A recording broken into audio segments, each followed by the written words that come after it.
우리 지난 시간에 호세아서 말씀 나누다가 마지막으로 나눴던 게 쓰리자, 호세아의 쓰리자 말씀드렸죠. 하나님께로 돌아가자, 또 하나님 앞에 살자, 하나님을 알자. 그래서 쓰리자라고 호세아 6장 1절부터 3절까지의 말씀에 보면은 그렇게 나오고 있지요. 거기까지 우리가 함께 살폈고, 그 다음에 7장 11절로 건너가 볼게요. 호세아서 7장 11절에 보시면 에브라임은 어리석은 비둘기같이 지혜가 없어서 애굽을 향하여 부르짖으며 아수르로 가는도다. 아수르는 이스라엘을 기준으로 북쪽에 있는 나라고요. 그리고 애굽은 이스라엘을 기준으로 남서쪽에 있는 나라죠. 북동쪽과 남동쪽에 있는 두 나라, 둘 다 강대국이었죠. 그러니 이 사람들이, 이스라엘 백성들이 어려움만 있으면은 친아수르 정책을 필까, 아니면 친애굽 정책을 필까? 우리나라로 말하면은 어떻게 할까요? 친미 정책을 필까? 아니면은 예? 친중 쪽으로 갈까? 이런 고민이겠죠. 근데 하나님은 호세아 선지자를 통해서 말씀하신 하나님은 친아수르도 아니고 친애굽도 아니다. 너 내가 있잖아라고 하면서 하나님께서는 이스라엘 백성들에게 그쪽도 아니야, 이쪽이야 하면서 하나님 앞, 근데 이스라엘 백성들이 어디요 하고서 가는데 하나님 앞을 지나쳐서 아수르로 가버려요. 그쪽도 아니야, 이쪽이야 하면은 다시 하나님 앞을 지나쳐서 애굽으로 가요. 항상 애굽이나 아수르로 치우쳐 간다는 그런 말씀을 하고 계시죠. 그래서 하나님은 애굽을 찾지 말아라, 아수르를 의지하지도 말아라, 위에 계신 하나님을 찾아라. 너희 가운데에 보좌를 펼치고 계시는, 그죠? 성막, 지성소, 시은소 법계 위에 하나님께서 보좌를 펼치셨다라고 말씀하셨잖아요.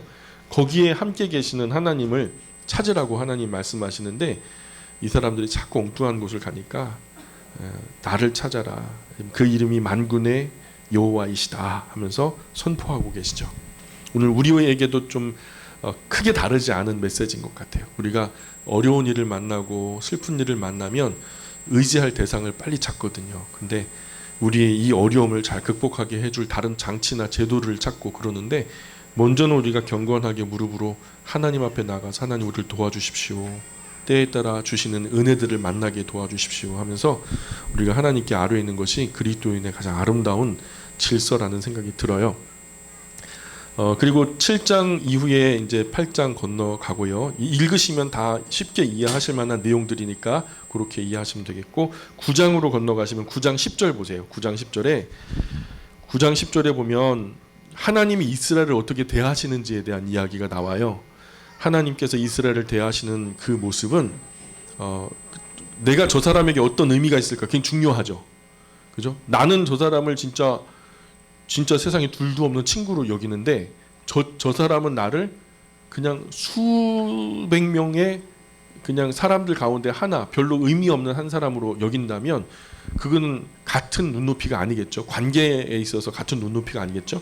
우리가 먼저 하나님과 교제를 하기를 원한다면 하나님이 우리를 어떻게 여기시는지를 바라보는 것이 참 중요한 일이다라는 생각이 들어요. 9장 10절에 한번 같이 읽어볼까요? 9장 10절 시작. 옛적에 내가 이스라엘을 만나기를 광야에서 포도를 만남같이 하였으며 너희 조상들을 보기를 무화과 나무에서 처음 맺힌 첫 열매를 봄같이 하였거늘 그들이 바알보올에 가서 부끄러운 우상에게 몸을 드림으로 저희가 사랑하는 우상같이 가증하여 졌도다. 광야, 사막에서 포도를 만나면 얼마나 반갑겠어요? 그죠? 물을 만나도 참 반갑고, 그런데 이게 달달한 물과 더불어서 달달한 어떤 에너지원이 되는 포도를 만나면 죽을 사람이 살아나는 기적이죠. 그야말로 생명의 어떤 회복을 경험하는 큰 구원의 기쁨과도 같은 그런 모습으로 하나님은 이스라엘을 그렇게 만나셨다고 말해요. 또 어디에 비하면 무화과 나무에서 처음 맺힌 첫 열매를 봄같이. 그래서 이 처음 맺힌 열매가 무화과가 처음 한 그 6과 7과 많게는 8과까지도 열린대요. 근데 처음에 그 긴 동면기를 깨고 첫 번째로 열리는 것은 별로 크지 않은 열매, 빠게라 그러는 빠게. 근데 그런 작은 열매인데 그 열매를 처음 따먹게 되면 그 이후에 튼실하게 열리는 여러 열매들을 소망할 수 있게 되거든요. 그래서 벳바게라고 들어보셨어요? 그죠? 그런 이게 마을의 이름이 무화과 동네 뭐 그런 뜻이에요. 근데 그런 무화과가 첫 열매가 이제 긴 우리식으로 말하면 보릿고개처럼 먹을 것이 없었던 그 시절에 처음으로 달달한 음식이 처음으로 생기는 것이 바로 첫 무화과 열매거든요. 그 첫 무화과 열매를 따먹게 되면서 아 살았다라고 하는 어떤 생명의 안심, 그죠? 지금 포도도 광야에서 포도도 그렇고 그리고 이 무화과 나무에서 첫 열매를 보는 것도 그렇고 그냥 평범한 반가움이 아니라 어떤 반가움일까요? 좀 표현하자면 겁나게 반가움. 예.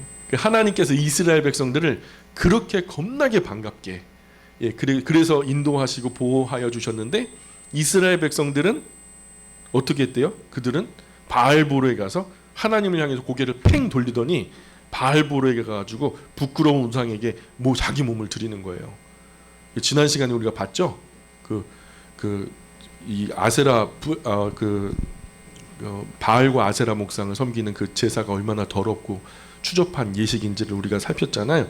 그런 것처럼 그들에게 가서 우상을 몸으로 드림으로 저희가 사랑하는 우상같이 똑같이 가증해졌다. 그러면서 말씀을 하고 계시죠. 그래서 하나님께서 깊은 사랑에 들어가기도 전에 이스라엘이 외도를 해버린 거죠. 북왕국의 마지막 선지자 호세아는 남왕국의 마지막 선지자는 예레미야거든요. 근데 지금 북왕국의 마지막 선지자 호세아는 창피하게도 자기의 아내 음란한 한 아내를 예로 들어가면서 설명하죠. 하나님과 이스라엘 백성들의 관계를 이스라엘의 마음을 설득해 보려고 최선을 다해서 노력하면서 하지만은 잘 되지 않죠. 하나님의 질투하시기까지 사랑하시는 그런 사랑을 자신의 삶으로 표현해 보려고 설득하고 노력해 보지만 결국 북왕국은 호세아의 이런 노력에도 전혀 설득되지 않고 전혀 돌아오지도 않았다라는 거예요. 구약 전체를 한마디로 조리자면 돌아오라 하는 거예요. 떠나갔던 그 자리로 돌아와라. 아담과 하와가 범죄하여 하나님으로부터 멀어졌잖아요. 너 왜 숨었니? 내가 벗었으므로 숨었습니다. 누가 벗은 걸 알게 했니? 하면서 이제 대화가 결국 그 범죄한 이후에 점점점 하나님으로부터 인생이 멀어지더라는 거죠. 우리는 그것을 역행해서 하나님께로 가까워져야 되는 사람들이거든요. 그게 그리스도인의 삶이라고 저는 믿어요. 구약이 전체가 한마디로 하는 것은 하나님께로 돌아오라 했는데 그렇게 해도 안 들어요. 부르면 부를수록 점점 더 멀리 가버려요. 삐딱하게 해가지고 너 일로 와. 그런데 안 갈래? 하면서 막 도망가는 철없는 어린아이 마냥 이스라엘 백성들이 자꾸 튕겨져 나가버리니까 그것이 바로 지금 어디냐면 북왕국의 현실이라는 거죠. 내가 너희 남편이야. 나에게로 돌아와.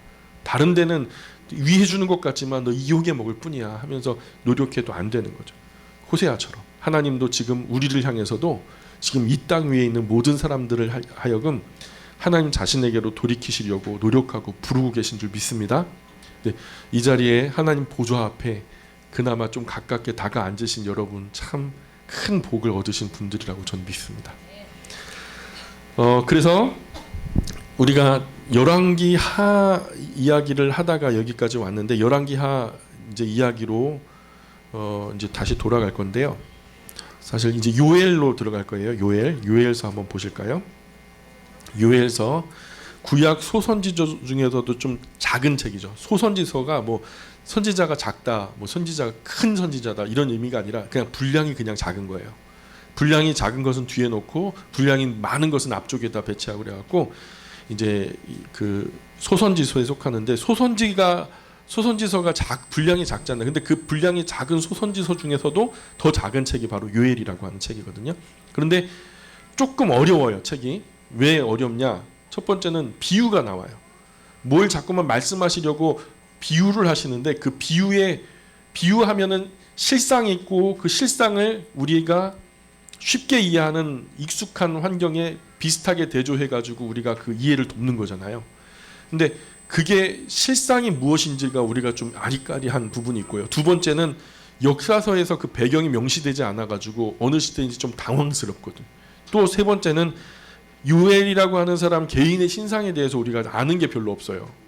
그래서 요엘에 대해서 우리가 배경이라도 좀 알면은 좀 이런 배경에서 이런 사람에 의해서 이런 메시지가 쓰여졌구나 알겠는데 참 쉽지가 않다. 요엘이라는 이름에서는 단서를 얻을 수 있어요. 요엘 그 엘이라는 것은 요라는 것은 여호와라는 것을 졸여놓은 거예요. 여호와, 요아스 할 때 그는 여호와. 엘이라는 것은 대부분 엘로힘, 여호와, 엘로힘 이 두 단어가 합쳐진 것이 바로 이 요엘이거든요. 그러면은 여호와 뭐 이게 접두사로 돼 있고 그것이 엘 하면 엘로힘. 그러면은 뭐냐면 옛날에 고어체들은요. 뭐 접속사 이런 것들이 배려가 안 돼요. 그러니까 우리가 알아서 그 중간에 때려 맞춰야 되는데 여호와는 엘로힘이다. 엘로힘은 여호와. 세상에 엘로힘은 다 많아요. 엘로힘은 불교에서 말하는 엘로힘은 석가모니가 될 수 있겠죠. 그리고 이슬람이 말하는 엘로힘은 그들 알라가 될 수 있겠죠. 그런 의미로 우리의 엘로힘은 여호와 하나님이신 거죠. 그래서 세상에 많은 종교들의 나름대로의 하나님을 다 섬기고 있거든요. 그들의 어떤 절대자. 근데 지금 이 요엘이라고 하는 이름이 고백하는 것은 엘로힘은 유일한 거야. 그분이 바로 여호와야라는 것을 말하는 거거든요. 그 이름을 선포하는 것이 요엘이라고 하는 이름이에요. 그래서 아마도 요엘이라는 이름을 그 자녀에게, 아들에게 줄 부모님의 신앙은 좋았을까요? 나빴을까요? 그죠? 우리 교회에도 요엘이가 있어요. 우리 홍종식 안수 집사님의 둘째 아들이 요엘이잖아요. 요엘이의 이름을 지었을 때 우리 안수 집사님이 막 방황하고 막 그냥 막 방탕하게 살고 막 그러셨을까요? 아니죠. 하나님을 경외하고 더 아름답게 살기를 소망하는 마음에서 성경의 위대한 인물의 이름을 따서 그렇게 지었겠죠. 지금 여기 부모님도 모르긴 몰라도 아주 신앙이 돈독한 분들로 추정되는 거죠. 왜냐하면 아들의 이름을 여호와는 엘로힘이다 라고 지은 것만 보아도 우리가 알 수 있죠. 한 아이가 경건한 가정에서 자라나서 하나님의 일꾼이 된다는 것은 엄청난 축복이죠. 가정에서 자녀를 가르칠 때 가장 기초적인 전제는 아기가 엄마 뱃속에서 태어나서 육체의 부모님을 만나잖아요. 응애하고 태어나서 제일 먼저 엄마 얼굴도 보고 아빠 얼굴도 보면서 이 아이가 육체의 부모님을 만나는 것처럼 이 아이가 자라나 철이 들면서 정체성을 자각할 때 이 아이가 영적으로 거듭나서 영혼의 아버지, 전 존재의 아버지를 만나게 해줄 수 있도록 우리는 산파의 역할을 해야 된다는 거죠. 무슨 말인지 이해 가세요? 만 14세가 되기 전까지 이 아이의 하나님이 여호와 하나님이 되지 않으면 내가 죽음을 각오하리라. 아마 이것의 사명과 목숨을 걸고 결국에는 만 14세가 되면 이 아이가 그때부터는 부모님의 이야기가 안 들리거든요. 가르칠 수 있는 기회는 그때까지. 그 다음부터는 이 아이들이요, 저 봐요, 지금 다른 짓 하잖아요. 안 들어요. 들리는 게 아니라 보여요. 그냥 사는 게 보는 거죠. 그래서 만 14세가 되기 전까지는 부모님이 막 야단치는 거, 가르치는 거 듣죠. 그 전부인 줄 알고 하나님 말씀처럼 받아들이고 그 이후에는 그 삶을 보는 거죠. 똑바로 걸어라 그러면 옆으로 걷는 것도 보는 거예요. 그 다음에는 이제 아기 낳고 그러다 보면은 부모님이 사는 삶을 느끼게 되는 것처럼 우리가 이 아이들을 가르칠 수 있는 시간들이 그리 많지 않다. 그래서 우리가 할 수 있는, 우리가 이 자녀들을 세상에 딱 있는 가운데에서 어쨌든 15년 동안 이 아이에게 유일한 뭐 꼴등해도 좋아요. 뭐 바보 속된 말로 그냥 멍청이 소리 들어도 좋은데 한 가지만 성공하면 그 인생에 성공한 거예요. 뭐냐? 여호와 하나님을 나의 하나님으로 고백하게 하는 거. 그게 사실은 저는 목적이라고. 왜냐? 그러면 그렇게 살면서 이 땅에 우리가 일찍 하늘나라 간다 해도 이 아이들을 하나님 나라 가서 볼 거거든요. 영원한 삶을 함께 할 거거든요. 그러니 그것은 큰 손실이 아니죠. 그러니까 영원한 아버지를 만나게 해주는 임시 부모의 역할을 오늘 내 자녀들에게, 내 자녀들을 나에게 맡기시고 나에게 그 일을 부탁하셨다. 그렇게 하나님 안에서 살아가면서 하나님 나라 백성이 되도록 가르치고 보여주고 느끼게 해서 깨닫게 해서 우리가 이 아이들을 양육해야 되지 않을까. 하나님 아이들에게 이제 그런 거죠. 제가 나름 그냥 생각한 건데 하나님께서 엄마 아빠를 너무 사랑하셔서 너처럼 예쁘고 복된 아이를 우리에게 보내주셨어. 그런데 그래서 엄마 아빠의 사랑을 받으면서 엄마의 뱃속에서 자라나 이 가정에 태어나게 된 거야. 그런데 너는 너를 우리에게 보내주신 그분을 만나봐야 해. 그분은 너의 참된 아버지시고 영원한 아버지시란다. 그분은 바로 여호와 하나님, 온 세상을 창조하신 하나님이시고 우리 인간 가족에게 우리 인간 가족의 큰 죄에서 건져주실 분이야. 너는 그 하나님 여호와 하나님을 사랑해야 한단다. 아마 이런 맥락에서 이런 심정으로 모세가 이스라엘 후손들에게 쉐마의 말씀을 선포했다고 저는 느끼거든요. 저는 개인적으로 묵상을 그렇게 했어요. 그래서 쉐마를 계속해서 한 100번 가까이 처음에는 암송하려고 하다 보니까 이 말씀이 반복되면 반복될수록 내 영혼이 맞아요 이렇게 공감이 되더니 나중에는 이게 막 감동이 되더니 선포가 되더니 그냥 말 그대로 성령님이 충만하게 임하시는 은혜를 막 느꼈거든요. 근데 이렇게 여러 번 반복하면서 묵상하다 보니까 마치 부모가 더 영원한 부모를 만나게 하는 모세가 그런 중간자적인 역할을 하는 것 같다라는 생각이 들어서 신명기 6장 4절로 9절에 한번 읽어드릴 테니까 한번 들어보세요. 이스라엘아 들으라. 우리 하나님 여호와는 오직 유일한 여호와이시니 너는 마음을 다하고 뜻을 다하고 힘을 다하여 내 하나님 여호와를 사랑하라. 오늘 내가 내게 명하는 이 말씀을 너는 마음에 새기고 너의 자녀에게 부지런히 가르치며 집에 앉았을 때든지 길을 갈 때든지 누워 있을 때든지 일어날 때든지 이 말씀을 강론할 것이며 너는 또 그것을 내 손목에 메어 기호를 삼으며 내 미간에 붙여 표로 삼고 또 내 집 문설주와 바깥문에 기록할지니라. 그래서 이렇게 이제 말씀하는 모세의 심정의 그 마음이, 모세는 곧 죽잖아요. 쉐마의 이 설교를 끝으로, 신명기를 끝으로 결국에는 느보산 꼭대기에서 하나님의 부르심을 받는데 그 심정이 아마도 부모가 자녀에게 영원한 하나님을 만나게 하는 이런 정황 속에서 다음 세대를 향한 이런 소망을 가지고 쉐마를 선포한 거다라는 생각을 해요. 그래서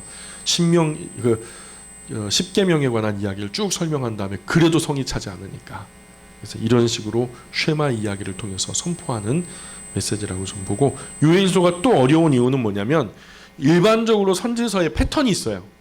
패턴이 뭐냐면 보통은 죄를 책망해요. 너 왜 그랬어 하면서 선지자가 나올 때는 항상 뭐라고요? 경고하는 거예요. 너 왜 그랬어? 하나님의 율법 어겼잖아. 하나님의 약속 어겼잖아. 왜 이렇게 하는 거야? 하면서 죄책을 해요. 죄의 책망.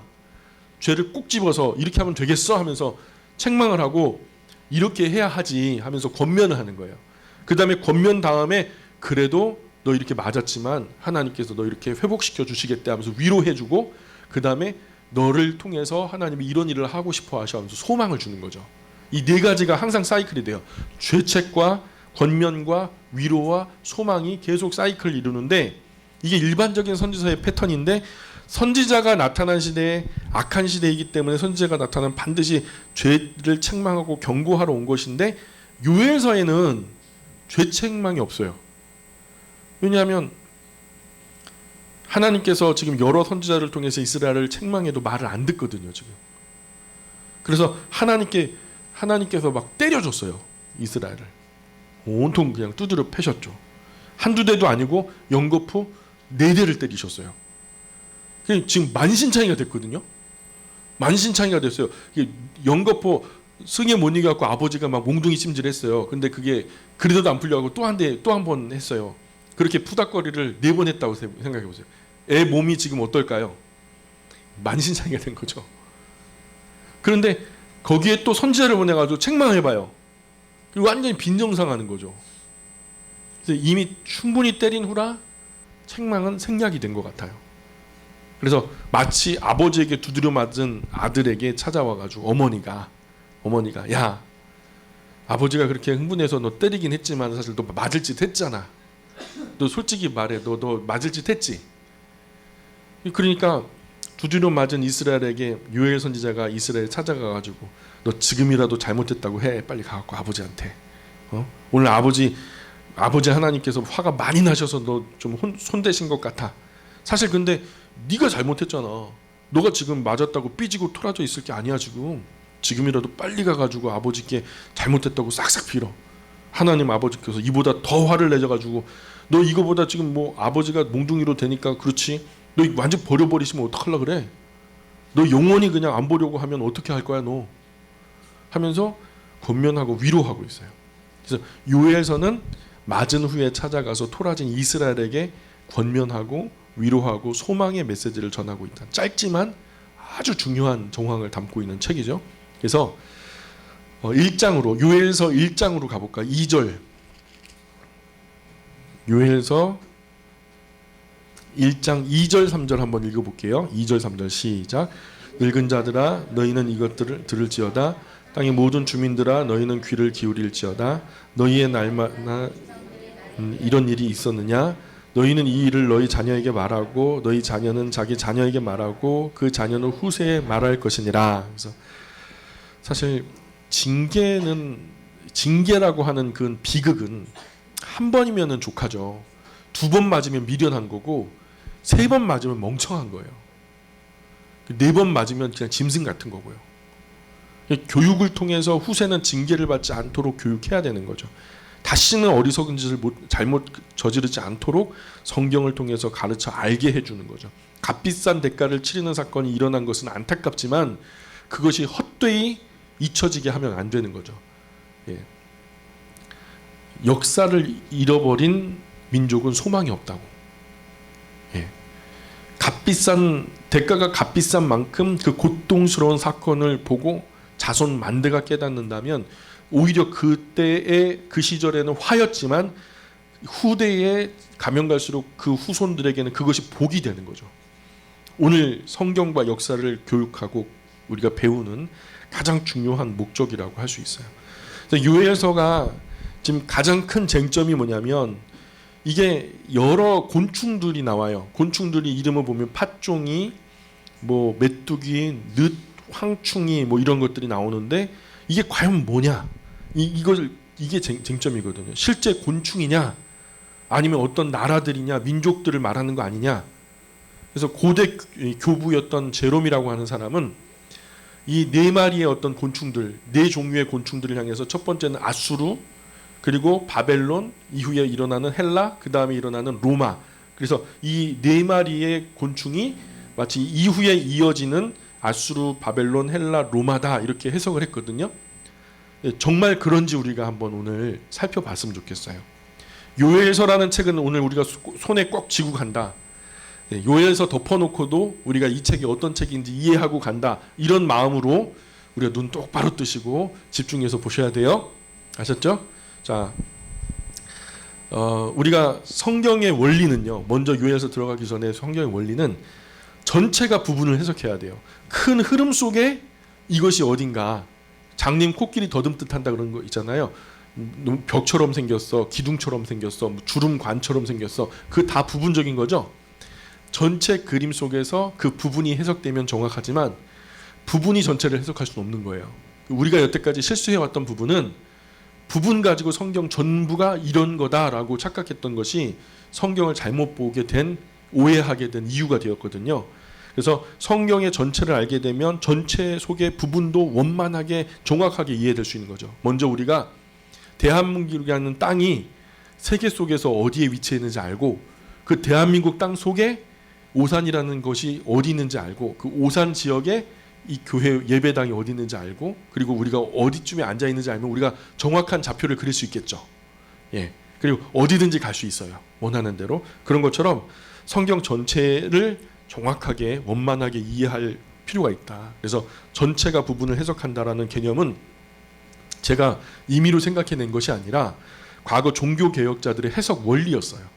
성경 오직 솔라 스크립트라, 오직 성경으로, 그죠? 오직 성경으로 했는데 성경을 이 사람 저 사람이 다 읽으니까 주관적으로 해석하기 쉽거든요.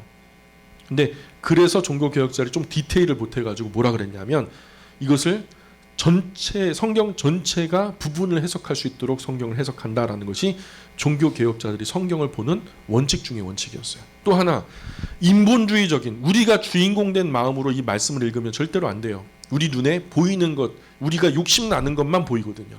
그러니 하나님의 심정, 이 말씀의 주인공은 하나님이시다. 그죠? 이 말씀의 주인공은 하나님이시다.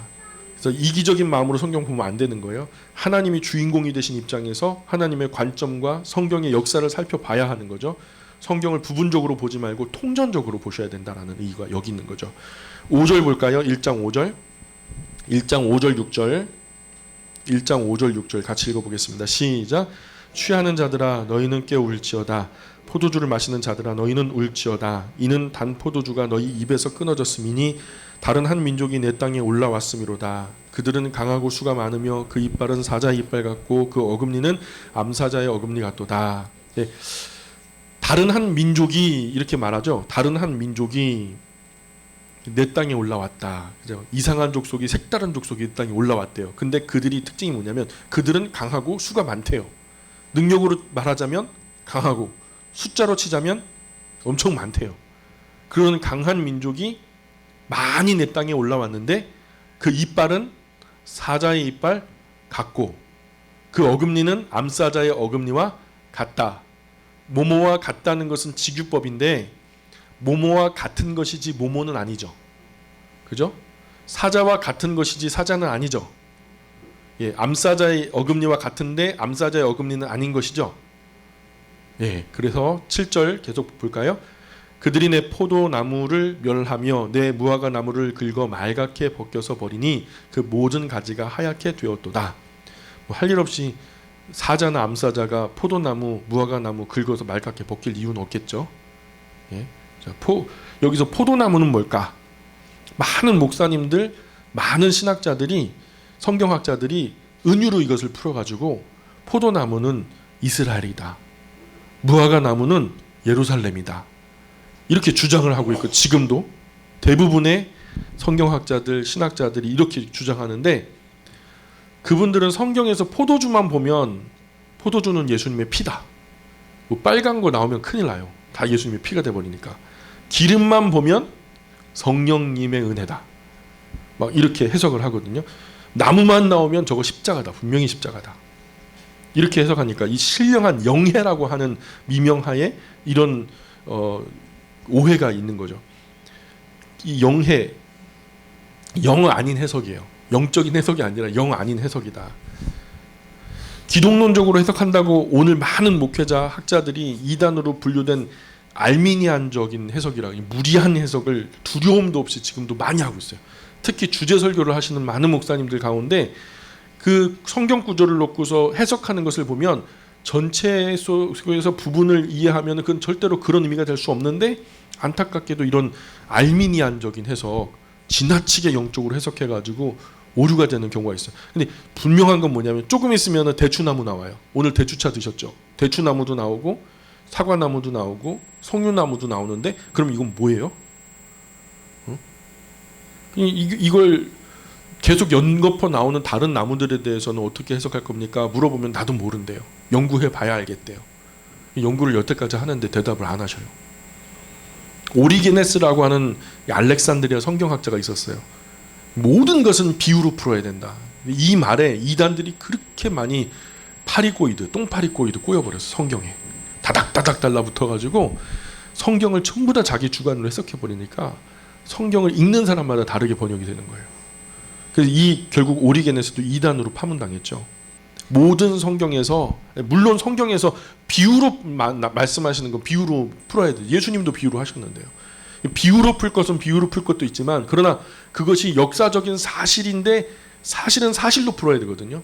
사실로 파악하고 사실로 봐야 되는데 성경이 전체적으로 기록된 의도대로 바르게 보이려면 그런 어떤 전체를 바라보는 눈으로 바라봐야 되는데 우리가 그동안 많은 오류를 저질렀다라는 거죠. 자, 계속해서 볼게요. 8절 보세요. 1장 8절.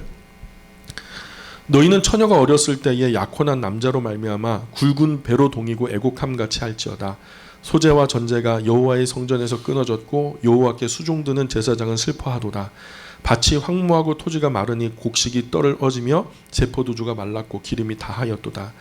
농부들아 너희는 부끄러워할지어다. 포도원을 가꾸는 자들아 곡할지어다. 이는 밀과 보리 때문이라 밭의 소산이 다 없어졌음이로다. 포도나무가 시들었고 무화과 나무가 말랐으며 석류나무와 그죠? 대추나무, 사과나무 막 나오네요. 밭의 모든 나무가 다 시들었습니다. 이거 십자가예요? 그럼 패션이 다른 십자가인가? 상표가 다른 걸까요? 모든 나무가 다 시들었으니 이러므로 사람의 즐거움이 말랐도다. 자, 그래서 모든 나무가 다 시들고 마르니까 과일도 채소도 열매도 곡식도 없게 된 거죠. 문자대로 보면 돼요. 그냥 단순하게. 그러니까 이제 가뭄이 들어가지고 나무가 다 시드니까 과일이 있어요, 없어요? 과일이 없어요. 과일이 없으면 어떻게 해요? 사람이 먹지도 못해요. 먹지 못하니까 어때요? 사람이 기쁨이 없어요. 희락이 없어요. 기쁨도 희락도 함께 말라버렸다라는 그런 이야기를 하고요. 그죠? 고대 중근동 사람들이 즐거우려면 양식이 풍족해야죠. 포도주가 항상 넘치게 있어야 되고요.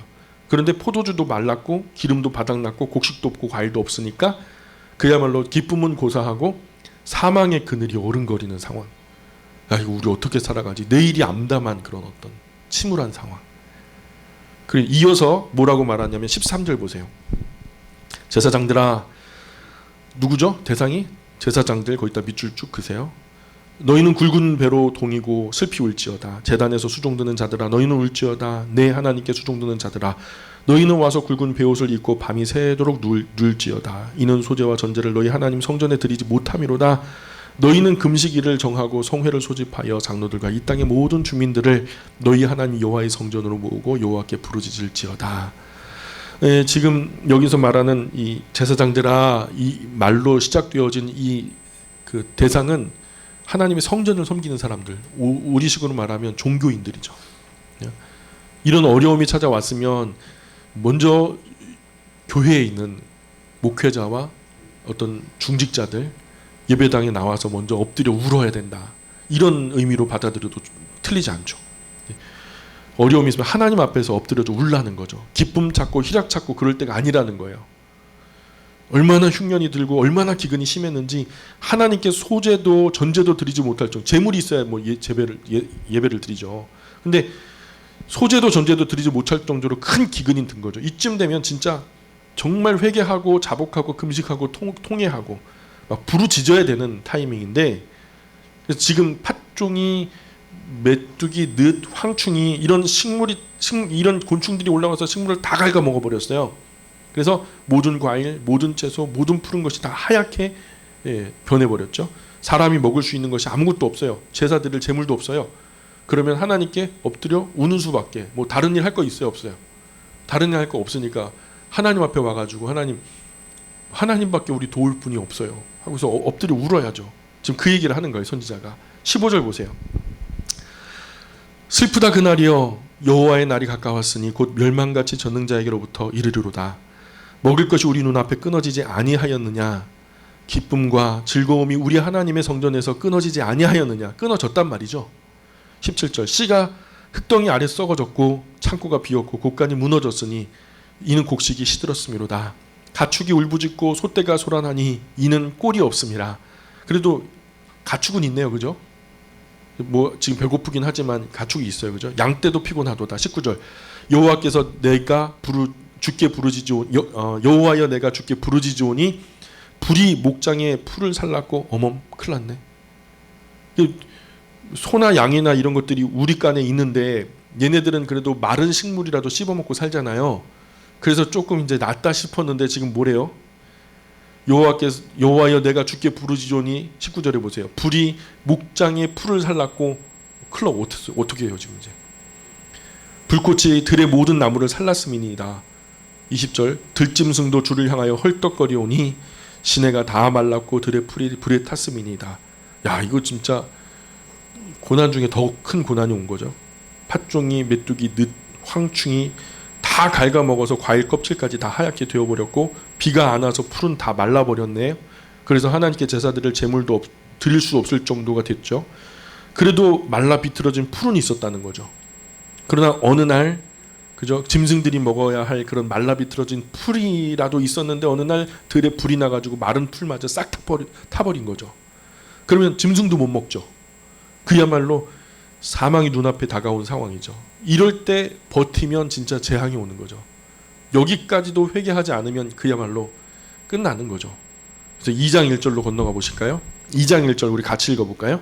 시작. 내 거룩한 산에서 경고의 소리를 질러 이 땅 주민들로 다 떨게 할지니 이는 여호와의 날이 이르게 됨이라. 이제 임박하였으니 여기에서 끝나는 것이 아니라는 거예요. 임박하였다는 건 뭔가 또 있다는 거죠. 선지자는 이보다 더 큰 재앙이 아직 있다라고 지금 경고를 하는 거예요. 큰 지진이 와서 집이 무너진다든지 대적이 쳐들어와 가지고 이젠 양식이 아니라 내 사랑하는 새끼들도 뺏어가든지 아내와 남편을 갖다 죽인다든지 목숨까지 다 빼앗아갈 수도 있는 상황이 될 거라는 것을 엄히 경고하는 거죠. 근데 이게요, 비단 요엘서 여기서 그냥 하나님이 극단적으로 울려갖고 막 말씀하시는 게 아니라 이미 신명기 28장에서 예고하고 계셔요. 신명기 28장 15절에 보면 15절 이하의 저주를 보면 순종하지 않는 이들에게 주어질 어마어마한 저주가 기록되어 있는데 거기에 이런 내용들이 그대로 다 나와요. 말씀대로 되어진다는 거죠. 요엘 선지자는 아직도 이스라엘이 네 대 얻어맞았다고 하나님 앞에 엎드려 회개하지 않고 오히려 뾰족하게 삐딱하게 회개하지도 않고 고집 부리면서 입이 삐쭉 내밀고 앉아 있으면서 지금 그러면 너 하나님 등 돌리고 그렇게 하고 뭐 죄송하다고도 안 하고 그렇게 있으면 지금 이건 고난 아무것도 아니야. 앞으로 다가올 그 더 큰 고난, 더 큰 어려움이 있는데 너 진짜 큰일 난다 하면서 경고하는 거죠. 더 무시무시한 환란이 다가온다는 말씀하는 거예요. 4절 5절 한번 볼까요? 자, 4절 5절 같이 읽어볼까요? 시작. 그의 모양은 말 같고 그 달리는 것은 기병 같으며 그들이 산 꼭대기에서 뛰는 소리는 병고 소리와 같고 건물 자르는 소리와 같으며 강한 군사가 줄을 버리고 싸우는 것 같으니 말 같고 그 달리는 것이 기병 같으며 말은 말 같을 뿐이지 말은 아니라는 거죠. 기병 같을 뿐이지 기병은 아니라는 거예요. 그죠? 그러니까 이 말은 큰 나라가 쳐들어온다는 말이 아니라 다른 무언가를 말씀하고 있죠. 지금 회개하면 용서받을 수 있다. 그러나 회개하지 않고 고집부리고 끝까지 하나님께 맞서면 이런 무시무시한 환란이 닥쳐올 것을 경고하고 있죠. 근데 지금 어쨌든 이런 이야기가 들리면 기회가 있는 거예요, 없는 거예요? 지금 우리가 이 귀가 열려서 지금 요엘 선지자의 입술을 통해서 선포되어지는 하나님의 이 음성을 우리가 들을 수 있다면 아직은 우리에게 기회가 있다. 아직은 우리에게 소망이 있다라는 얘기죠. 12절에서 그 말씀해요. 12절에서 여호와의 말씀에 너희는 이제라도 금식하고 울며 애통하고 마음을 다하여 내게로 돌아오라 하셨나니 너희는 옷을 찢지 말고 마음을 찢고 너희 하나님 여호와께로 돌아올지어다. 우리가 죄를 지으면요 제일 먼저 뭐가 싫어지냐면 예배당 나오기가 싫어져요. 맞아요? 저도요 막 크게 어렵고 일주일 동안 막 고생하고 누구한테 막 욕먹고 그랬으면요 예배당 나오기가 싫어요. 아내가 옆에서 막 콕콕 찔러가면서 당신은 나가야 돼. 목사님이잖아. 그래서 나갈 때가 있거든요. 진짜 솔직한 마음으로. 그래서 우리가 참 그래요. 돌아올지어다. 우리의 신앙이 뭐냐면 별일이 다 있어도 예배당은 나와야 돼요. 그게 신앙이에요. 별거 신앙 같죠. 뭐 되게 심오하고 신령하고 되게 뭐 영적이고 그런 것 같죠. 그게 신앙 같죠. 아니에요. 어린 아이처럼 있어야 할 곳에 있는 게 신앙이더라고요. 돌아올지어다. 그는 은혜로우시며 자비로우시며 노하기를 더디하시며 인애가 크시사 뜻을 돌이켜 재앙을 내리지 아니하시나니 주께서 혹시 마음과 뜻을 돌이키시고 그 뒤에 복을 내리사 너희 하나님 여호와께 소제와 전제를 드리게 하지 아니하실는지 누가 알겠느냐. 너희는 시온에서 나팔을 불어 거룩한 금식일을 정하고 송해를 소집하라. 백성을 모아 그 모임을 거룩하게 하고 장로들을 모으며 어린 아이와 젖 먹는 자를 모으며 신랑을 그 방에서 나오게 하며 신부도 그 신방에서 나오게 하고 이제 각기 자기 즐거움과 기쁨에 빠져 있을 때가 아니라는 거예요. 다 나오라는 거예요. 하나님 앞에. 17절 여호와를 섬기는 제사장들은 낭실과 제단 사이에서 울며 이르기를 여호와여 주의 백성을 불쌍히 여기소서 주의 기업을 욕되게 하여 나라들로 그들을 관할하지 못하게 하옵소서 어찌하여 이방인으로 그들의 하나님이 어디 있느냐 말하게 하겠나이까 할지어다. 이 정황 자체가 무슨 의미냐면 이방인으로 그들의 하나님이 어디 있느냐. 그러니까 이것은 전쟁으로 그 나라를 공격했는데 그 나라의 신이 그들을 보호하지 않고 전쟁에서 지게 해서 어떤 그 싸움에서 이긴 나라의 종주국, 그러니까 그 노예 나라가 되는 포로 나라가 되는 그런 정황을 두고 말하는 거죠. 그래서 어찌하여 이방인들이 그들의 하나님 이스라엘의 하나님이 어디 계시냐 있으면은 보호해 줬겠지, 없으니까 우리가 이겼지, 이런 말 나오게 하겠느냐, 이런 말씀하는 거죠. 그러니 1차, 2차, 3차, 4차 팥종이, 메뚜기, 황충이, 늦 이런 먹은 정도에서 회개하고 돌아오면 하나님께서 은혜로우시며 자비로우시며 노하기를 더디하시며 인내가 크시기 때문에 뜻을 돌이키셔서 두 번째 큰 재앙은 취소될 수 있다라고 말씀하시는 거죠. 그러나 여기에서도 회개하지 않는다면 영원히 너희들의 제사를 안 받겠다라고 하나님이 거절하시면, 너희가 거절하는 것이 아니라 하나님이 거절하시면 그때는 큰일 나는 거죠. 그러니까 지금이라도 돌아와라, 빨리 돌아와라라고 권면하는 거죠. 그러면서 요엘 선지자의 어떻게 기도를 해야 되는지 기도의 내용까지도 가르쳐줘요. 이렇게 말하면서 하나님께 엎드려 빌고 회개. 야, 옆에서 아빠한테, 엄마가 옆에서 쿡쿡 찌르면서 매맞은 아들한테, 야, 가갖고 아버지한테 이래 해서 죄송하다고 말씀드려. 그럼 이 뭐예요? 엄마의 말을 아들의 입에 들려서 아버지에게 들여보내는 거죠. 그런 것처럼 요엘이 이렇게 하나님께 기도해 하면서 이스라엘 그 북왕국에게 지금 말씀을 전하는 거예요. 자, 그 말씀이 어떻게 이렇게 기도하라고 했는데 어떻게 기도하라고 했냐, 그걸 한번 살펴보죠. 18절 보세요. 2장 18절. 2장 18절부터 보세요. 그때에 여호와께서 자기의 땅을 극진히 사랑하시어 그의 백성을 불쌍히 여기실 것이라. 여호와께서 그들에게 응답하여 이르시기를 내가 너희에게 곡식과 새 포도주와 기름을 주리니 너희가 이로 말미암아 흡족하리라. 내가 다시는 너희가 나라들 가운데 욕을 당하지 않게 할 것이며 내가 북쪽 군대를 너희에게 멀리 떠나게 하여 메마르고 적막한 땅으로 쫓아내리니 그 앞에 부대는 동해로 그 뒤에 부대는 서해로 들어갈 것이라. 상한 냄새가 일어나고 악취가 오르리니 이는 큰 일을 행하였음이니라 하시니라. 땅이여 두려워하지 말고 기뻐하며 즐거워할지어다. 여호와께서 큰 일을 행하셨음이로다. 들짐승들아 두려워하지 말지어다. 들의 풀이 싹이 나며 나무가 열매를 맺으며 무화과 나무와 포도나무가 다 힘을 내는도다. 그래서 18절에서 하나님께서 때리셨다가도 정말 진심으로 뉘우치고 잘못했다고 고백한다면 다시 끌어안으시고 어루만져 주실 거라는 말씀과 동시에 22절에 보면은 잘못했다고 인정하고 하나님께 돌아서면 들의 풀이 싹이 난대요. 들의 풀이 싹이 나면 풀만 나면 그때부터는 거기 동네가 생겨요. 중동에서는 풀만 일어나면 뭐 그 풀 뜯고 짐승들이 살게 되겠죠. 그죠? 물이 조금만 흘러도 그 수분 때문에 풀은 자라게 될 거고, 그 풀이 있으면 양이 자라게 되고, 양이 있으면 사람이 살죠. 물이 없어도 양 젖을 짜갖고 먹을 수 있으니까요. 그런 의미에서 그들에 비하면은 진짜 한국은 천국 같죠. 그죠? 우리가 시절이 너무 좋아서 아름다운 계절 자연 한가운데 서도 뭐 감흥을 못 느끼죠. 단풍나무, 그때 한번 설악산 갔었을 때 가을에 한번 갔었는데, 야, 여기가 천국인가 싶더라고요.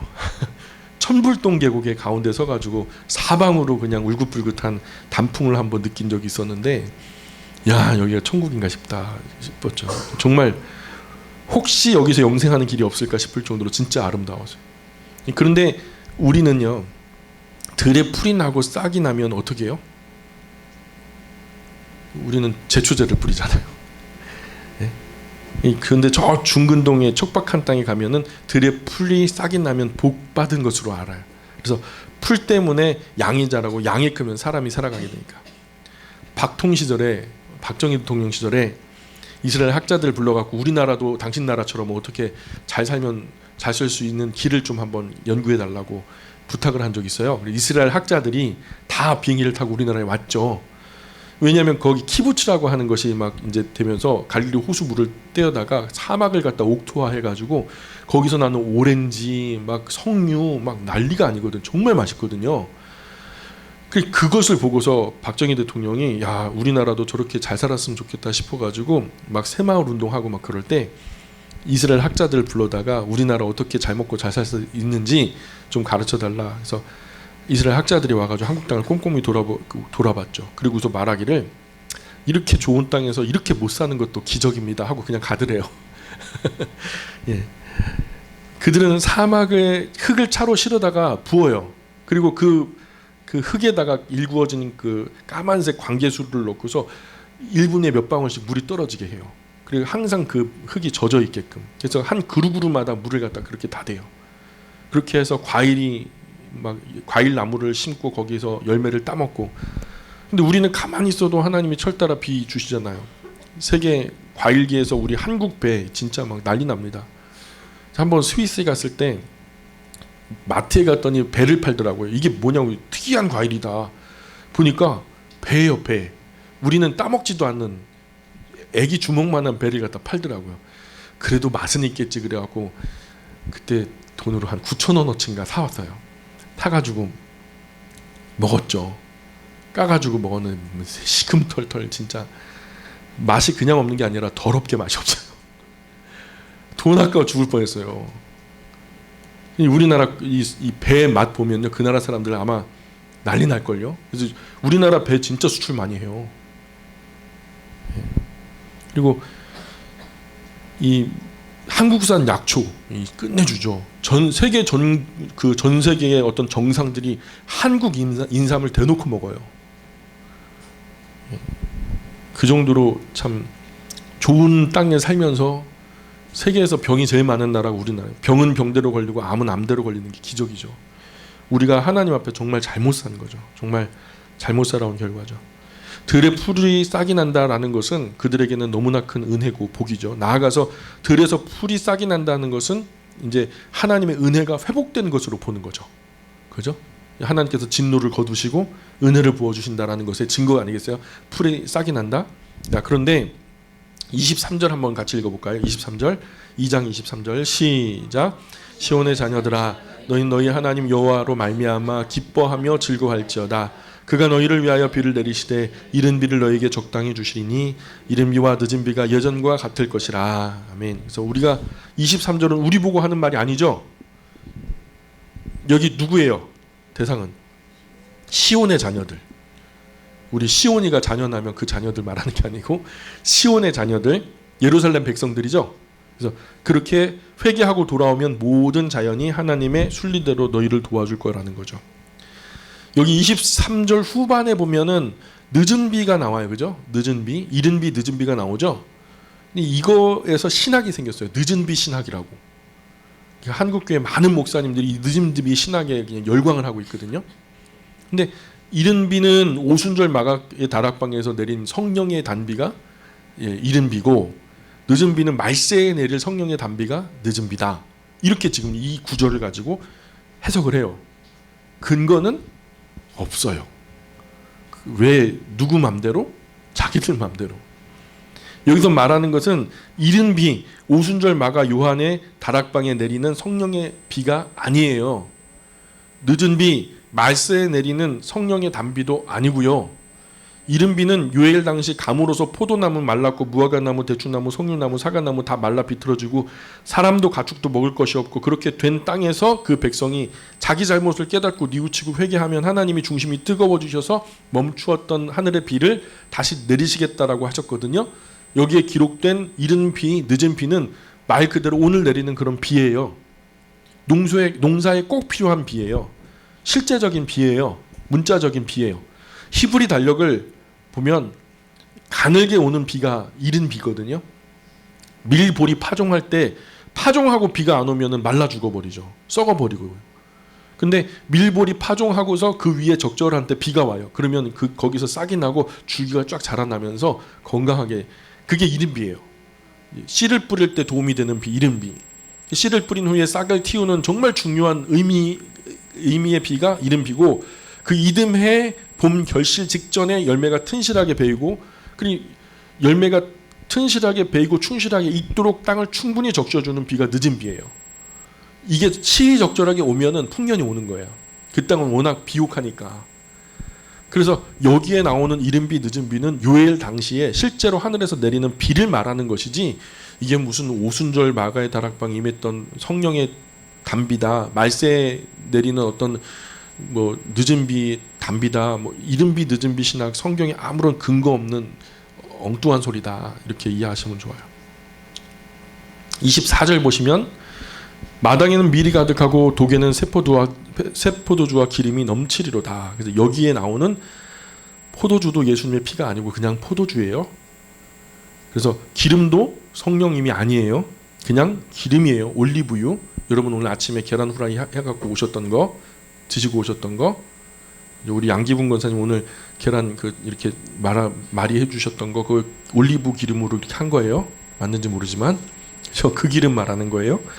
요엘 시대에 비가 오지 않아서 굶고 소도 민망해가지고 양떼가 꼴이 없어 다 엎어 죽어가고 노루 사슴 새끼 낳아놓고 그냥 도망가 버리고, 이 정도로 가물고 메마른 땅에 이스라엘이 회개하니까 다시 하나님께서 은혜를 베풀어서 이른 비와 늦은 비를 전과 같이 전에 해오던 것처럼, 하나님이 전에 그렇게 해주셨던 것처럼 계속해서 그 은혜의 단비를 주시겠다, 이렇게 약속해 주시는 거예요. 어떻게 하면?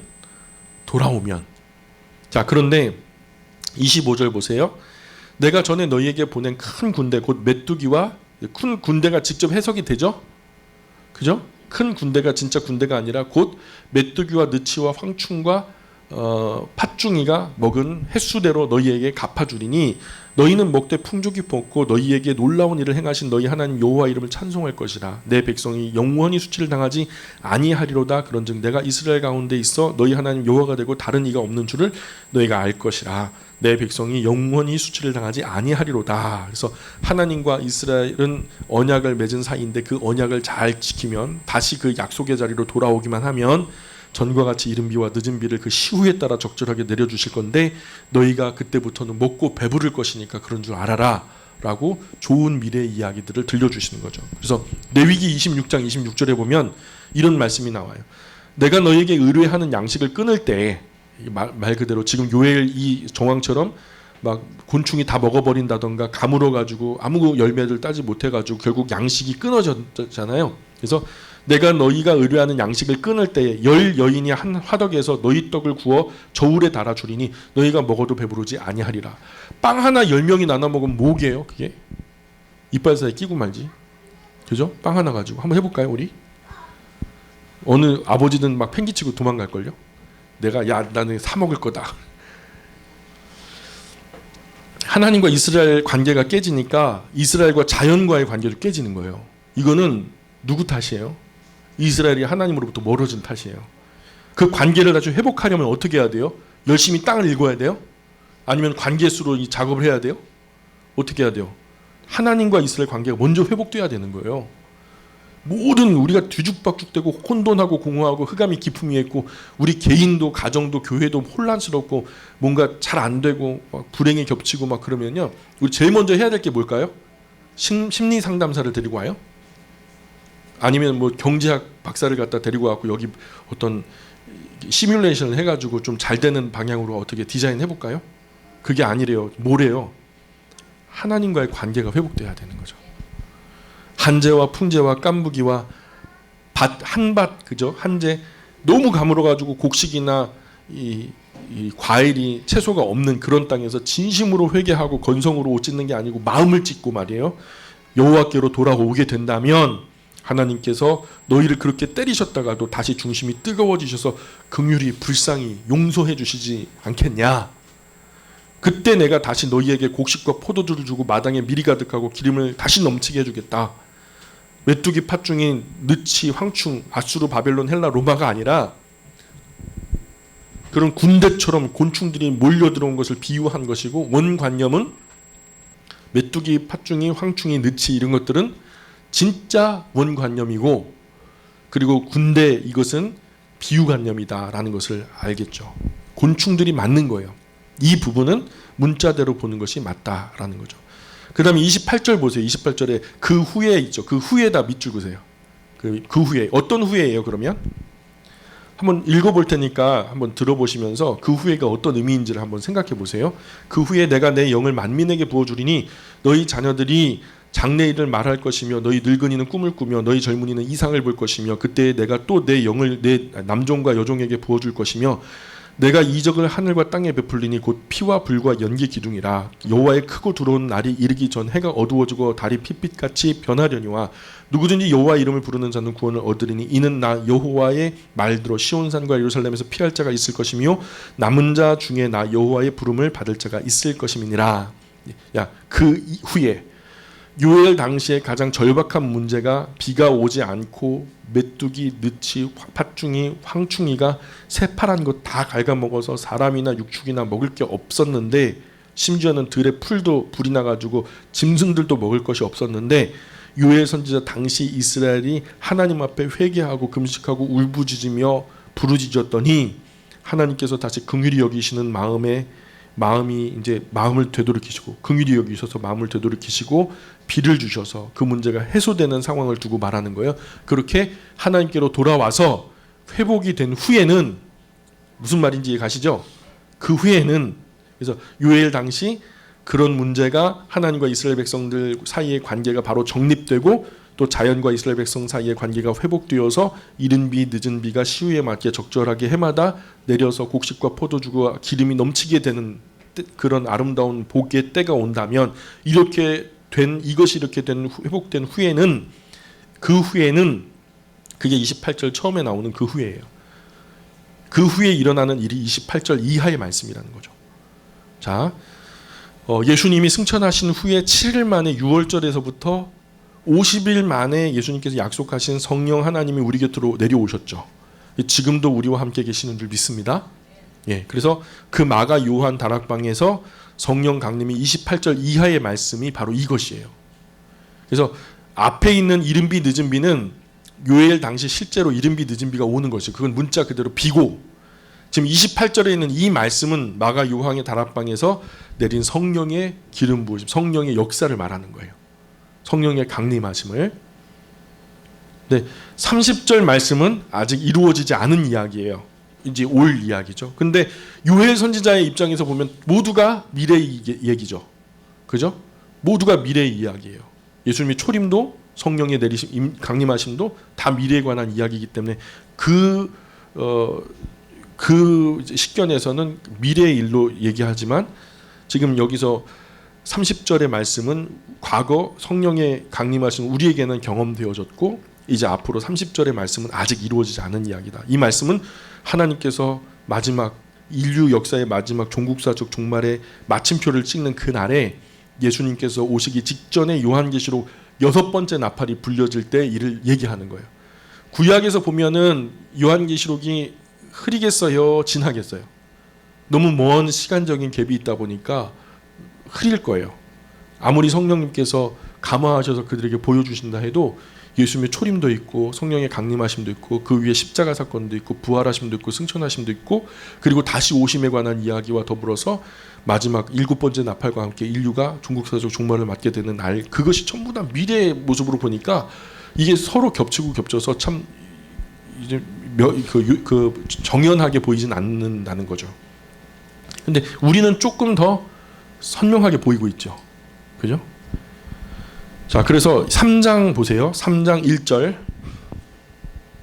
종국사적 종말의 날에 있게 될 이야기예요. 보라, 그날 곧 내가 유다와 예루살렘 가운데 사로잡힌 자를 돌아오게 할 그때에 내가 만국을 모아 데리고 여호사밧 골짜기에 내려가서 내 백성 곧 내 기업인 이스라엘을 위하여 거기에서 그들을 심문하리니 이는 그들이 이스라엘 나라들 가운데 흩어버리고 나의 땅을 나누었음이며. 여호사밧 골짜기, 여호사밧, 여호와의 재판하는 골짜기란 뜻이에요. 의미가 여호와는 재판하신다, 재판하시는 여호와.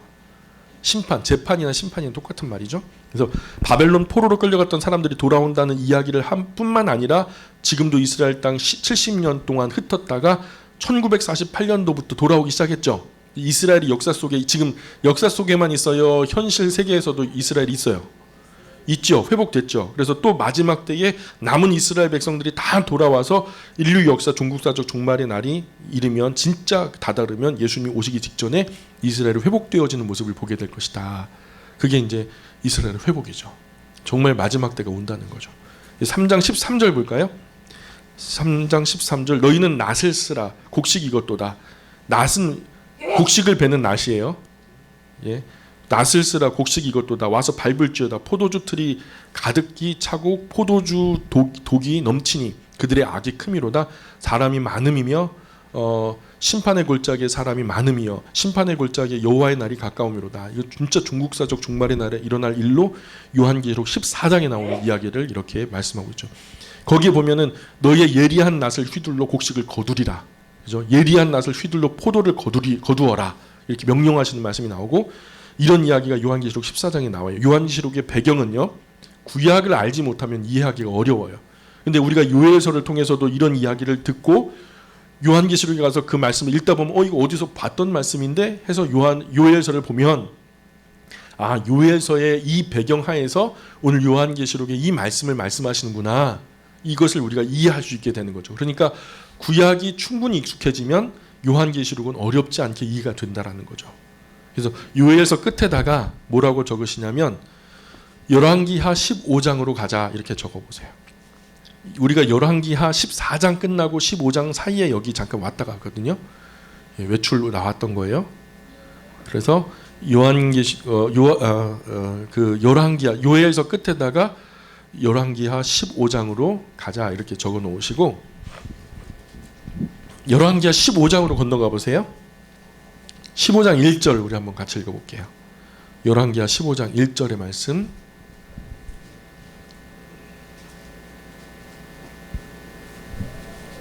주무시는 거 아니죠? 지금 책 읽고 있는 거죠? 눈이 안 보여서요. 자, 15장 1절. 제가 요즘에 노안이 왔나 봐요. 이게 안 보여요, 잘. 그래서 사실 여러분의 얼굴도 잘 안 보여요. 은혜로 보고 있는데 이게 호응하시면 저분은 깨어 계시는구나. 예. 자, 15장 1절 같이 읽어보겠습니다. 시작. 이스라엘 왕 여로보암 20년에 유다 왕 아마샤의 아들 아사랴가 왕이 되니 아사랴 다른 이름 우시야. 그래서 처음엔 잘했죠. 여러분 도표에서 그 왕의 좌표를 시대적인 좌표를 그려보면 지금 이 시절이 어느 시절인지 우리가 쉽게 알 수 있겠죠. 그래서 도표 드린 거니까 활용하시면 되고요. 근데 조금 잘 되니까 지금 이제 우시야 왕 때 좀 잘했거든요. 처음에 좀 잘 됐는데 조금 잘 되니까 마음이 교만해졌어요. 아이들에게 작은 거 맡겨보고 이거 가지고 애들이 설레발이하면 큰 거 안 줘요. 그죠? 그런 것처럼 하나님도 조금 잘 되게 해보셔요. 그런데 여기서 더 경건으로 온유와 겸손으로 옷 입고 제대로 하는 모습을 보이면 큰 것 주시죠. 이 우시야가 교만해져가지고 지가 자격도 없으면서 월권을 해가지고, 월권은 뭐예요? 권한을 갖다가 남용하는 거예요. 자기 권한도 아닌데 권한 밖의 일을 갖다가 제사장이 해야 할 제사까지 자기가 드리러 가다. 누구죠? 자기가 할 게 아닌데 자기가 하다가. 사울도 그랬잖아요. 자기가 하다가 나병에 걸려가지고 별궁에서 나오지 못하고 죽게 되죠. 그리고 북왕국은 야베스의 아들 살룸이 이제 사마리아에서 왕이 돼가지고 한 달치리하고 죽어요. 한 달 왕. 아이고 세상에, 왕을 해먹어도 한 달밖에 못 해먹어요. 그 뒤에 무나햄이 일어났다가 죽고, 부가히야가 또 왕이 됐다 죽고, 베가가 일어났다 또 죽고, 그 다음에 이제 마지막 왕이 이제 호세아, 선지자가 아니에요. 이건 왕이에요. 마지막 왕 호세아가 일어나면 북왕국의 마지막 왕이 되죠. 그래서 16장 1절로 건너가 보실까요? 16장 1절. 열왕기하 16장 1절로 한번 가볼까요? 16장 1절 읽어보겠습니다. 시작. 르멜리아의 아들 베가가 제17년에 유다의 왕 요담의 아들 아하스가 왕이 되니, 이 아하스는 히스기야 왕의 아들이죠. 하도 정신 나간 짓을 많이 해가지고 별명을 정신 나간 아하스.